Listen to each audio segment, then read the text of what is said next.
What if your greatest tool is secretly your greatest enemy? What if the very technology designed to make you smarter is actually making you more stupid? The promise of AI was incredible: efficiency, creativity, knowledge at our fingertips. But shocking new scientific research is suggesting a terrifying opposite effect. It's a question we have to face, a question that is deeply uncomfortable, especially for someone like me who has promoted AI for years. But we can't ignore the truth anymore. Look around. 10 years ago, how many phone numbers could you remember? 5? 7? Maybe a few important ones? Today, in 2025, how many? Probably just your own. Because everything is saved, our brains don't need to remember. Think about navigation. A decade ago, you knew landmarks, you remembered routes in your city. Today, you just open Google Maps and follow the blue line. These are small, simple examples, but they reveal a much deeper problem. They're early warning signs. When we let technology handle remembering and navigating for us, our own mental muscles start to weaken. And now, AI isn't just remembering numbers or giving directions. AI chat boxes can write entire essays for you. They can write code. They can generate business ideas, investment plans, and creative concepts.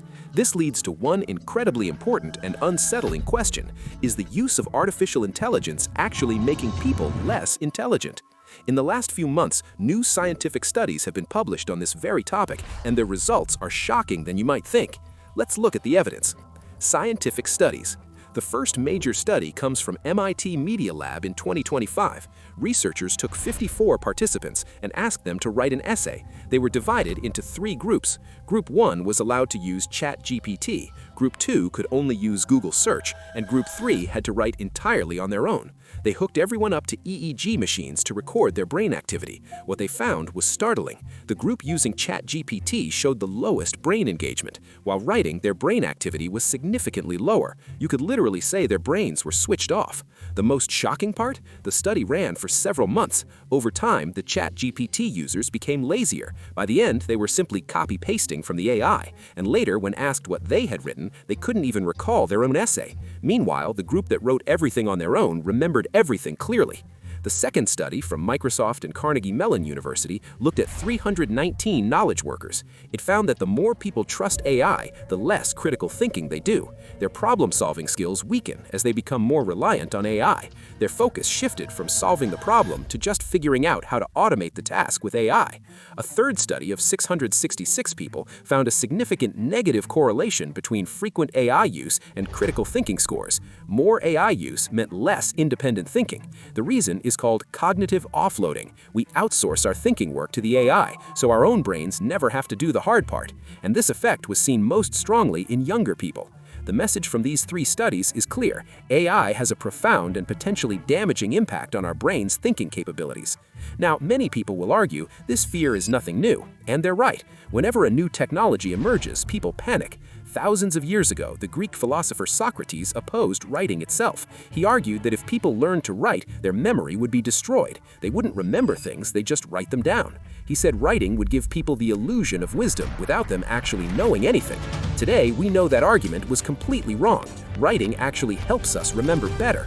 In the 1970s, when calculators came, educators warned that children's math abilities would vanish. They said students would become helplessly dependent. But research later showed that while misuse could be harmful, calculators didn't have the catastrophic impact people feared. The real modern problem truly began with Google.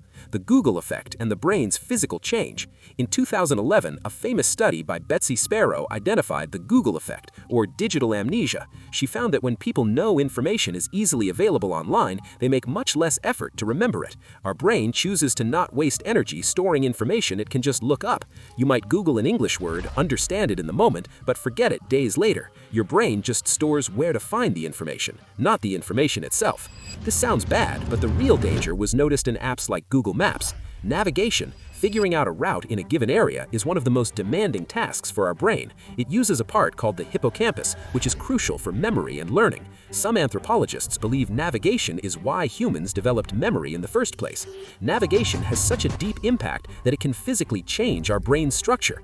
Look at this landmark study from the year 2000. Researchers analyzed the brains of London taxi drivers. To get their license, they had to memorize a mental map of 25,000 streets, a feat known as the knowledge. When their brains were compared to the average person's, the results were stunning. The taxi driver's hippocampus was significantly larger.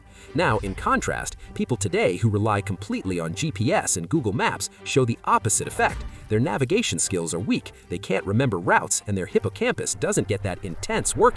The problem is, the hippocampus isn't just for navigation. It's vital for episodic memory, imagining the future, and connecting complex ideas. When you don't use your navigation skills, all these other abilities start to weaken as well. Now, imagine that level of dangerous impact, but applied to AI. If not memorizing streets can physically shrink a key part of your brain, what will happen when we stop writing, stop problem solving, stop thinking from scratch? The impact could be catastrophic, but it will take years of research to see the full long-term damage. The real danger is losing the grind. Our human brain is 2% of our body weight, but consumes 20% of our energy, so evolution has made us cognitively miserly. We want to use the least mental effort possible. If our brain finds a reliable agent to handle a task, it happily switches off to save energy. But here's the problem. Our brains need friction to learn. They need challenge. Without struggle, without making mistakes, without trying again, our brain's neural networks never get strong. There's a paradox here. Evolution pushes us to adopt every technology that makes life easier, but we also need to keep our brains ready to solve complex challenges. The biggest danger from AI is for people who don't yet know how to do a task deeply, because now with AI, the critical learning processes that come from grunt work will never develop. Grunt work, the repetitive, boring, mentally demanding tasks. For a student, it's writing a long essay. For a new employee, it's summarizing documents, writing basic code, sending routine emails. These tasks are boring and time-consuming at first, but as we do them, we get faster. In that process, we learn new things. That's how knowledge and mental models are built, models that help us immensely later in life. AI is now automating this grunt work. Students and new employees are losing their training ground. This creates the biggest problem of all. If you don't know the fundamentals of a task, how can you ever verify if you've done it correctly? Even if you get AI to do the work, you still have to review it. You have to find the mistakes. But if you lack first principles knowledge, you'll never be able to catch the AI's errors. You need a foundation, a base level of truth to check the AI's conclusions against. The solution is not boycott, but balance. So what's the solution? The first thought is to boycott AI. Just stop using it. But in my opinion, that's not realistic. Doing that means ignoring all the positive impact of AI. Work that needed 10 people can now be done by 1. Productivity and efficiency have soared. Gaining new knowledge is easier than ever. Boycotting AI would leave you far behind the rest of the world. It would be like trying to find a job today without knowing how to use a computer. The solution is balance. We must train our brains the same way we train our bodies. Modern life removed physical labor, so we invented gyms and exercise routines. The AI age is removing mental labor, so we must invent brain training. Think of it as a daily 10-minute mental workout, a cognitive gym, games designed not just to entertain, but to rebuild.